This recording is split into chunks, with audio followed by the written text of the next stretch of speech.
I couldn't believe my eyes when I saw the purse lying there, right in the middle of my cousin's front yard. It had been almost a week since the break-in, and we were all still on edge, jumping at every creak in the house. But seeing the purse, seemingly untouched except for the missing cash, brought back a flood of memories and questions. "Hey, Megan, come here," I shouted, my voice trembling with a mix of relief and confusion. Megan came rushing out, her face pale with anxiety. When she saw her purse, she let out a small gasp, her hand flying to her mouth. "How did it get here?" she whispered, her eyes wide with disbelief. We both stared at it for a moment before she gingerly picked it up and looked inside. Her debit and credit cards were still there, untouched. Only the cash was missing. "This is so weird," Megan muttered, shaking her head. "Why would they return it?" I shrugged, my mind racing with possibilities. Maybe they just wanted the money and didn't care about the rest, but why bring it back? Over the next few days, we tried to piece together what had happened. Megan called the police again to update them, but they didn't have much to add. There were no new leads, no suspicious activity reported in the neighborhood. It was like the thief had vanished into thin air. As we sat on Megan's porch one evening, sipping coffee and trying to make sense of it all, a thought struck me. What if it wasn't a thief? I mused aloud. Megan looked at me, puzzled. "What do you mean?" "Think about it. If someone broke in just for the money, why would they risk coming back to return the purse? It doesn't make sense. What if it was someone we know?" Megan frowned, considering the idea. "But who would do that, and why?" I didn't have an answer, but the thought wouldn't leave me alone. Over the next few days, I kept my eyes and ears open, watching for anything out of the ordinary. That's when I noticed something strange. One of Megan's neighbors, Mr. Thompson, seemed unusually interested in the whole affair. He was always around asking questions, offering unsolicited advice, and generally being more involved than necessary. "Megan, have you noticed how nosy Mr. Thompson has been lately?" I asked one afternoon as we were organizing the garage. She nodded slowly. "Yeah, it's weird. He's never really talked to us much before, but now he's always around." A creeping suspicion began to form in my head. "Do you think he could have something to do with this?" Megan looked shocked. "Mr. Thompson? No way, he's just a lonely old man." "Maybe," I conceded, but I wasn't convinced. That night, I decided to do a little investigating of my own. I waited until it was dark, then slipped out of the house and made my way to Mr. Thompson's place. His lights were off, and there was no sign of movement inside. I crept around to the back, my heart pounding in my chest. There, in his trash can, I found something that made my blood run cold. Crumpled at the bottom was a piece of paper with Megan's name on it. It was a note, written in shaky handwriting, apologizing for taking the money and explaining that he was desperate and needed it to pay some overdue bills. I couldn't believe it. Mr. Thompson, the quiet, unassuming neighbor, had broken into Megan's house and stolen her money. But why return the purse? I took the note back to Megan, and we confronted Mr. Thompson the next day. He broke down in tears, confessing everything. He had lost his job and was struggling to make ends meet. He knew it was wrong, but he was desperate. After taking the money, guilt had consumed him, and he returned the purse hoping to alleviate some of his shame. We were both shocked and saddened by his confession. In the end, we decided not to press charges. Instead, we helped Mr. Thompson get in touch with some local community services that could assist him.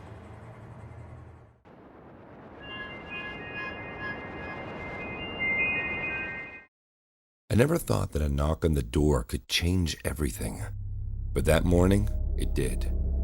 For 6 months, the four of us had fallen into a routine that felt like some cruel joke. Rhett, Oliver, Steve, and I, carpenters by trade, unemployed by circumstance, had spent each day in a desperate search for work. Rhett and Oliver, seasoned craftsmen, had taught me most of what I knew. Steve, on the other hand, had always been the strong, silent type. A big guy, built solid, but with a quietness that made him seem distant, like he was lost in a place none of us could reach. We'd start each day the same: breakfast at the diner down the street, coffee that tasted like burnt rubber, and stale conversation about our empty prospects. Then, we'd head back to my place, scouring the job ads over a couple beers, pretending we didn't know what the results would be. No work, no hope. That morning, though, was different. There was a heaviness in the air, a sort of quiet that wasn't natural. Rhett was pacing, his eyes darting to the window every few seconds. Oliver was unusually silent, tapping his fingers on the edge of the table. Steve just sat there, staring at the wall like he was trying to see through it. "I don't like this," Rhett muttered. He had this way of reading the room, sensing that things were off. I think that's why he was always the one taking charge, keeping us focused. "Yeah, something's up," Oliver agreed, though he didn't stop his tapping. I looked at Steve, hoping for some kind of reassurance, but he just kept staring at the wall. It was like he knew something we didn't. Then came a knock. 3 quick taps on the door, sharp and urgent. My heart skipped a beat, and I could see the tension ripple through the group. I don't know why, but something about that knock made my skin crawl. I opened the door to find a man standing there, dressed in a suit that didn't quite fit, like it had been borrowed. He was tall, his eyes hidden behind dark sunglasses, even though it wasn't sunny out. He looked official, but in a way that didn't sit right with me, like a wolf dressed as a sheep. "Are you gentlemen looking for work?" he asked, his voice smooth, but with an edge to it. "Yeah, we are," I said, trying to keep the unease out of my voice. "I've got a job for you. It pays well, but it's not exactly conventional." Pulling out a card and handing it to me. "Meet me at this address tonight at 9 p.m. We will discuss the details." The man turned and left before I could ask anything more, leaving us standing there, staring at the card in my hand. It had no name, just an address scribbled in ink. "What do you think?" Rhett asked, his voice low. "I don't think we have a choice," I replied, feeling the weight of those 6 months of unemployment pressing down on me. We needed money, needed something to give us purpose again. We showed up at the address at night, a rundown warehouse on the outskirts of town. The man was waiting for us there, but this time he wasn't alone. 2 other men stood beside him, both of them built like they could break you in half. The job was simple, at least on paper. The man needed some carpentry work done, reinforcing a room in the basement of a warehouse. He didn't say why, and we didn't ask. But as we worked, I couldn't shake the feeling that something was very wrong. "Why would anybody need a room this secure?" Oliver whispered to me as we nailed thick wooden beams into place. "Don't think about it," I whispered back. But I was thinking about it, and I knew the others were too, especially Steve. He'd been acting strange since we got here, his unusual silence replaced by a kind of brooding intensity. I caught him staring at the door to the room more than once, like he was waiting for someone to come through. We finished the job and we were about to leave when the man stopped us. "One more thing," he said, that smooth edge to his voice now sharper. "You can't tell anyone about this, ever." There was something in his tone that made my blood run cold, like it wasn't a request. It was a threat. We walked out of there with our pay, but none of us felt good about it. The silence between us was heavy, and I could see the same question in Rhett and Oliver's eyes that was in mine. What had we just been a part of?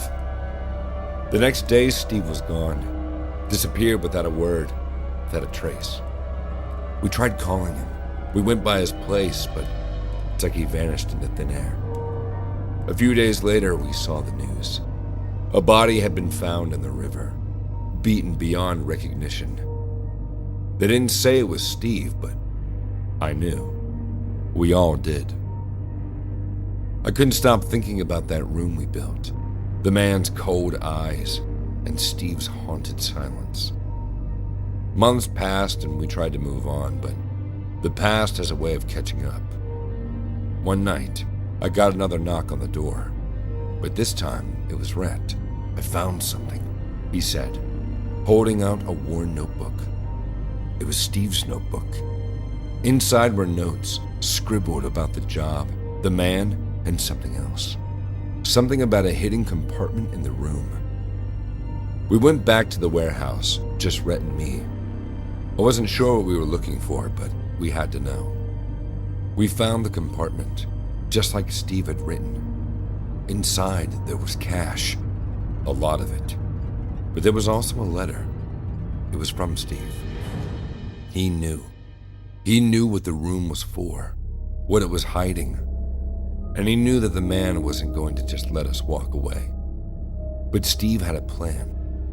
He took something valuable from the man, something that would make him think twice before coming after us. The cash was his way of making sure we would be okay, that we could get out and start over. We did. We left town that night, splitting the cash between us. It wasn't much, but it was enough. Enough to leave the darkness behind and find some light again. In the end, Steve saved us. And although guilt still lingers, I know he did what he had to, for us.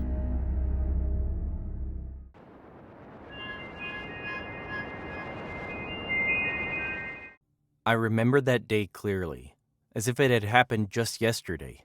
The sun was setting, casting long shadows across the Walmart parking lot. My friend Jake and I were making our way from the car, discussing which snacks we should pick up for our movie night. We were just about to step out of the parking lot and onto the sidewalk when the sound of screeching tires shattered the calm evening air. A beat-up silver sedan swerved into the loading zone in front of us, coming to a halt with a jolt. The driver, a young woman, couldn't have been older than 25. Her hair was wild, her eyes wide with a mixture of desperation and fear. I could feel Jake tense up beside me, and I instinctively took a step back. "Do you guys have $200 I could have?" she blurted out, her voice tinged with panic. I exchanged a bewildered glance with Jake. No, we don't have $200 to spare," I replied, still trying to process the suddenness of the situation. "Shit!" she yelled, slamming her hand on the steering wheel. Without another word, she sped off, tires screeching again as she disappeared around the corner of the building. For a moment, Jake and I stood there in stunned silence. What had just happened? It wasn't every day that someone stopped you in a parking lot begging for money. It was bizarre and unsettling.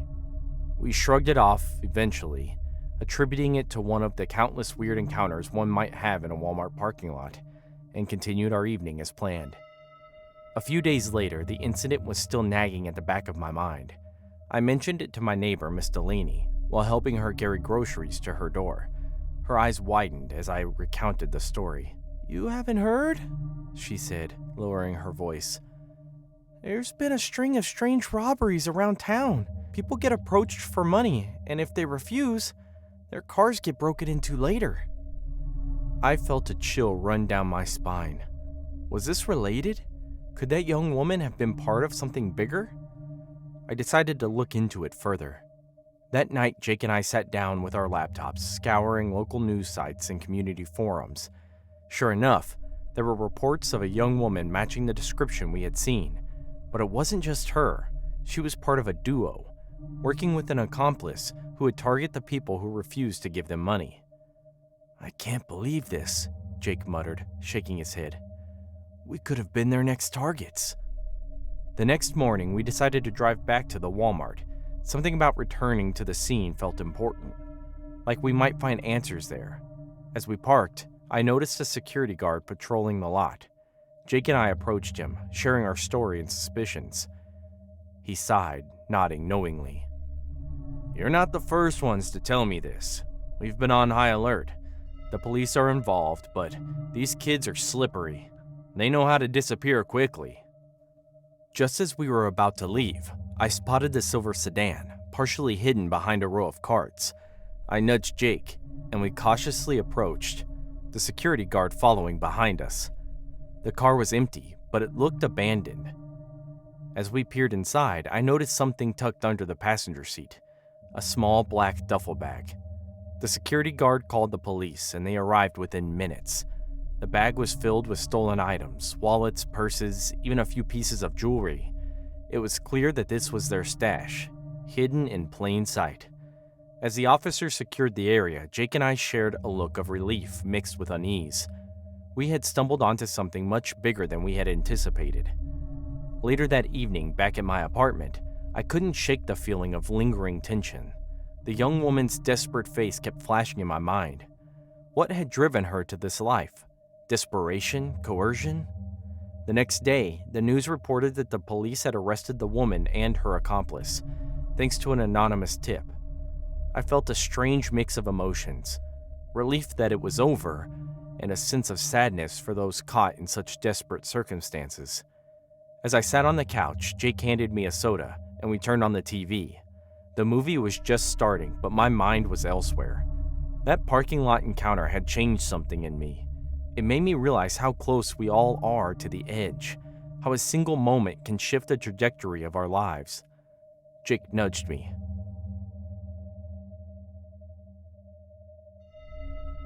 "You okay?" "Yeah," I replied, managing a smile.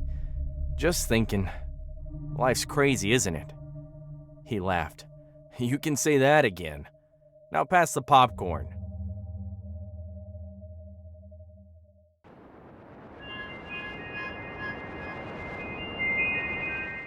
I was jolted awake by the chime above the door of the store's main entrance. It took me a moment to get my bearings as I blinked sleep out of my eyes and glanced around the dark office. My thoughts were sluggish, but something immediately felt off. I had fallen asleep doing paperwork many times before, and I usually didn't wake until the morning. But it was still dark out. It was then that I remembered the chime that had woken me. A chill ran through me as I recalled locking the door hours earlier. I did lock the door, didn't I? Yes, I distinctly remembered doing so because a customer wanted to get inside, but I told him he had to wait until tomorrow. It's not like getting the latest comic was a life or death situation. I listened carefully, but there was no sound coming from the racks of comics outside my office. Still, I wouldn't be getting anything done until I checked the door. The dim lamp in the office provided just enough light for me to reach the door without tripping. The chime sounded again as I pulled it open. Maybe I hadn't locked it. I glanced up and down the sidewalk, but I couldn't see anything through the darkness and rolling fog. A shiver ran up my spine as I turned back to the store. "Hello? Is anybody there?" No answer. I was probably being paranoid, but I wasn't taking any chances. I reached over and pulled the light switch, wincing as I prepared for the glare of the bulbs. But nothing happened. I flipped the switch again and again, but still nothing happened. My heart rate began to speed up, even though I tried to rationalize the situation. At least the office light was still on. I took a step towards it, and that's when it flickered and died, leaving me in complete darkness. Don't panic, Eddie. Don't panic. Part of me wanted to rush out the door and never look back, but the rational part of me thought that was ridiculous. Besides, the keys were in my office. I held my breath and listened carefully, but no sound emanated from the rows of comics. I was alone and acting like a paranoid fool. I sighed in relief. That's when I heard the creak. It sounded a few feet to my right, and although I couldn't see anything there, I could suddenly sense a presence. My muscles tensed and I stood frozen to the spot. Hello? There was no response, but I could feel the presence stepping nearer until the sound of its breathing filled my ears. I was just beginning to make out the shape of the being when a light shone in my eyes and left me briefly incapacitated. I shuffled backwards and knocked over a magazine stand, the loud crash echoing in the room. I blinked rapidly, trying to regain my sight, but when my vision cleared, I almost wished it hadn't. The creature in front of me was more frightening than the scariest comic book villain I had ever seen. It held a flashlight underneath its chin, creating creepy shadows on its already terrifying face. Its glowing red eyes pierced the depths of my soul, and its rubbery skin was melting down its cheeks. It opened its mouth to reveal a set of 3-inch-long teeth sharpened into points. I was so transfixed by its face that I didn't notice the hand reaching out towards me until the creature had grabbed my throat in its talons. The slender fingers wrapped around my windpipe as its nails dug into my skin. The creature cocked its head as if it was unsure what to do with me. "Please," I choked out, forcing air through my crushed windpipe. "Let me go," I gasped. The creature's mouth opened even wider in what seemed to be a smile. Then it turned off the flashlight, leaving us in darkness once again. It took me a moment to notice that it had removed its hand from my throat. Was it letting me go? I stumbled towards the door and yanked on the handle, but it wouldn't budge. Somehow it had been locked again, and the keys were still in my office. I turned around and squinted into the dark interior of the store. The emergency exit was on the other side. All I had to do was make it through the racks of comics to reach the back of the store and I would be free. As I took a step forward, a faint rumble echoed around me. The creature was chuckling. My heart sunk to my toes as I realized this was its plan. It wanted to play a game. I visualized the layout of the store in my mind. If I was quick enough and smart enough, I could escape this nightmare alive. For one stupid moment, I really thought I could do it. I darted forward and immediately felt a sharp claw rip at my back. My shirt had been torn open, but the skin hadn't been touched. Yet. My breathing grew heavier as I made a beeline in the opposite direction. But again, I was met with a touch of talons. I cried out in pain as the monster slashed my arms. The cuts weren't too deep, and I knew that was because it was still playing. In a desperate attempt to buy time, I threw a coin over my shoulder and prayed that the monster would pounce after it. It was a stupid plan, but it was all I had. I took a deep breath and steadied my legs, ready to make another run for it. I pictured the door just a few feet away. Freedom was so close. It was still too dark to see much, but thankfully the emergency door had a glowing exit sign above it. Hope surged through me as I grabbed the handle and gave it a mighty push. It opened just a crack before banging into something on the other side.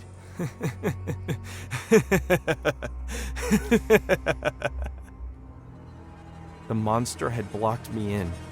There had never been any chance of escape. The game was designed for me to lose. The glow of the exit sign provided enough light to see the creature approach, and I watched in horror as it extended its pointed claws and gashed my skin. The smile never left its face as it tore me apart with its sharp claws, blood spewing over us both. I screamed in agony and pleaded for mercy, but the monster didn't stop until nearly every inch of me had been pierced by its talons. I was beginning to float in and out of consciousness as the creature finally pulled back. I could no longer tell what was real and what was my imagination as I watched it pull back its face to reveal an ordinary man beneath. It was the customer who asked me to stay open late. He waved a comic in front of my face with a sadistic smile. "You should have let me in." I heard the bell chime once more as I faded from consciousness.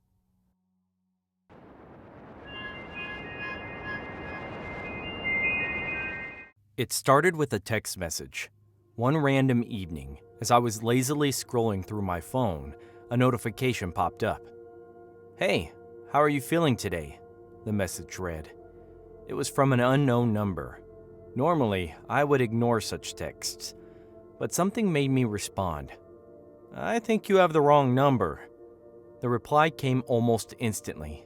"Oh, sorry, I was trying to reach my friend. Anyway, how are you?" I should have ended it there, but I didn't. Maybe it was boredom, maybe curiosity. "I'm good, thanks. Who's this?" She introduced herself as Emily. She was friendly, open, and our conversation flowed easily. It was as if we had known each other for years.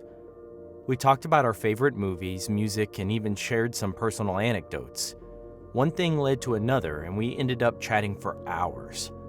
Over the next few days, our messages became a regular part of my routine. One night, Emily mentioned she had been a patient of my dad's. My dad was a well-known pediatrician in our town, and it wasn't uncommon for his former patients to recognize me. "Your dad was always so kind to me," she texted. "I spent a lot of time in his office when I was younger." "He's a great guy," I replied, feeling a strange sense of pride. "What did you see him for, if you don't mind me asking?"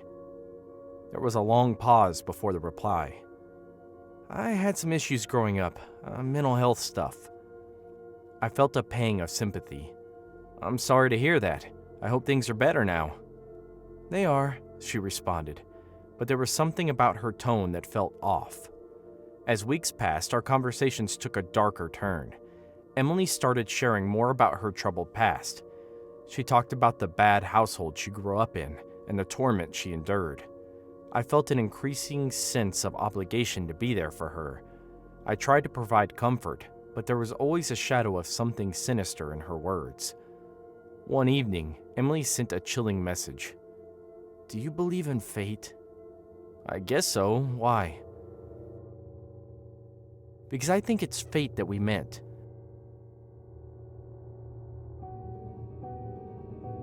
"I think you're the only one who can help me."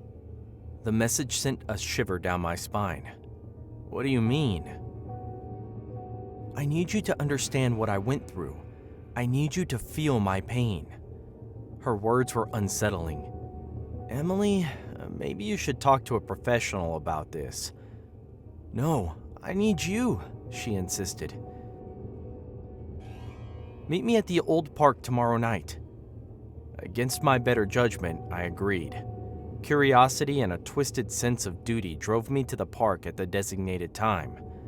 The place was deserted, eerily quiet under the dim streetlights. As I stood there, I felt a growing sense of unease. Suddenly, Emily emerged from the shadows. She looked different from how I had imagined. Disheveled, eyes hollow and intense. "Thank you for coming," she said, her voice almost a whisper. "Emily, what's going on?" I asked, trying to mask my fear. She stepped closer, and I noticed something glinting in her hand.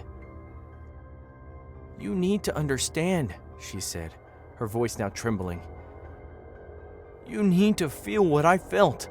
Before I could react, she lunged at me, and I felt a sharp pain in my side. I stumbled back, clutching my wound, trying to process what had just happened. "Emily, stop!" I gasped, but she was relentless. As I struggled to defend myself, a horrifying realization dawned on me. This wasn't just about her pain. She wanted to inflict it on me. She wanted me to suffer as she had suffered. The last thing I remember before losing consciousness was the look in her eyes, cold, calculating, and utterly devoid of empathy. When I woke up, I was in a hospital bed. My dad was there, his face etched with worry. "You're lucky to be alive," he said, his voice shaking. Emily was never found. The police said she disappeared without a trace, leaving only the haunting memory of that night. I often wonder if she's still out there looking for her next victim, waiting to share her pain with someone new. Now, every time I get a text from an unknown number, a cold chill runs down my spine.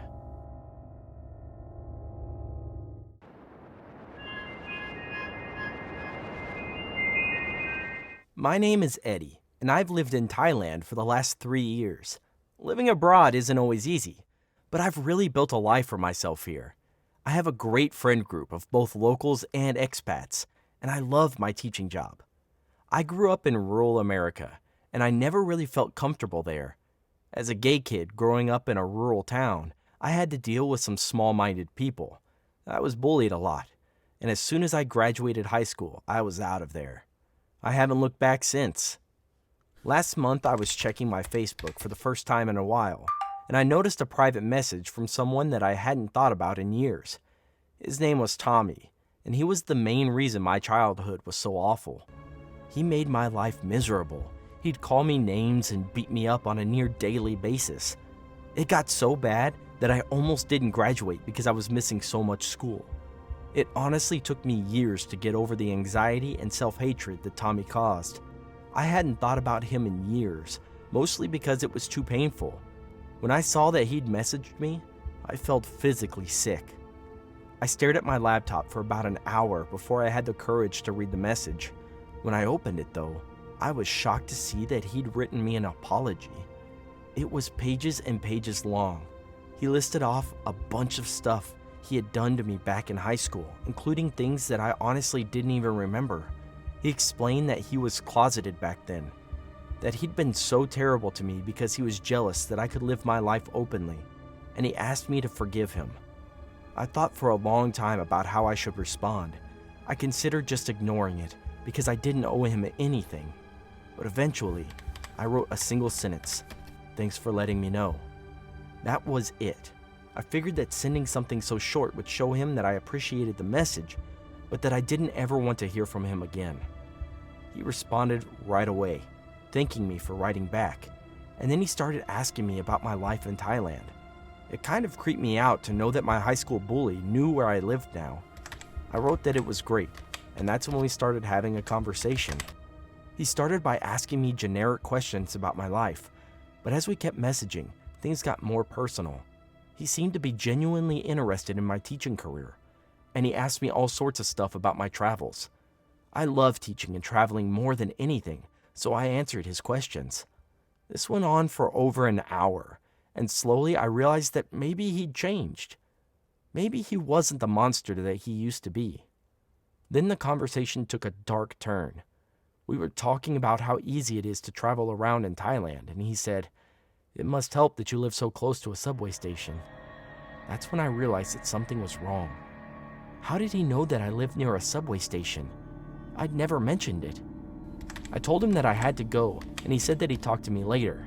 After that, I read through our entire conversation to see if there was any mention of the subway station that I'd forgotten about. There wasn't. However, as I read through his messages, I noticed that he knew other things about me as well. He knew that I went to karaoke on Fridays, for example. He knew that I taught 5th graders. He even knew that my students had a dance performance last month. None of this was public knowledge. There was only one explanation. Tommy was stalking me. I decided to stay off Facebook for a bit. I noticed that he sent me more messages in the next few days, but I refused to open them. I hoped that he would take the hint and leave me alone, but then something really strange happened. I was walking home from the karaoke bar at about 3 in the morning when I noticed someone watching me from the distance. He was hiding behind a dumpster, so I couldn't see him too well, but I knew that it was Tommy. My heart sank. This psycho wasn't just cyber stalking me, he'd flown halfway around the world to find me. What did he want? What sort of mind games was he trying to play? I ran down the street and into my apartment building. I didn't turn around to see if he was still there. After that, I was always on edge. Whenever I was in a public place, I always looked around to see if I could spot Tommy. Anytime I saw someone tall and blonde, my heart raced, worried that it was him. I was getting really paranoid. Then one night, I went to the ground floor of my apartment building to use the exercise room. Usually, there were other people nearby, but that night, I was all alone. I had my headphones in, listening to a podcast, but I couldn't stop my heart from racing. I wanted to go back to my room, but I refused to live in fear. I'd left America to escape guys like Tommy, and I wasn't going to let him ruin my new life here in Thailand. I used the treadmill for a bit, trying to stay calm, and then the door to the exercise room creaked open. I looked over my shoulder, and there he was. Tommy was standing there, smiling awkwardly. He apologized for scaring me. He asked if we could just sit down and talk. I ran. I didn't know what else to do. He screamed for me to stop, chasing me through the lobby. I could have tried to get in the elevator, but I didn't have enough time. It was already so close behind me, so instead I raced out the front door and into the street. When I got to the sidewalk, he caught up to me and grabbed me by the arm. "Please," he said. "I already told you I was sorry." "Why are you here?" I asked. "I live here too," he said. "I didn't know that you were here until I saw you in a crowd, and that's when I knew that it was fate. I had to make things right. I had to tell you that that I love you. I've always loved you." I pushed him off me and backed away, right into the street. "Stop!" he screamed. I wouldn't. I was terrified. I kept backing away from him. And that's when he dove at me. It happened so fast, I could barely register what was happening. He pushed me with all his strength, and as I fell backwards, his spinning axis slammed into him.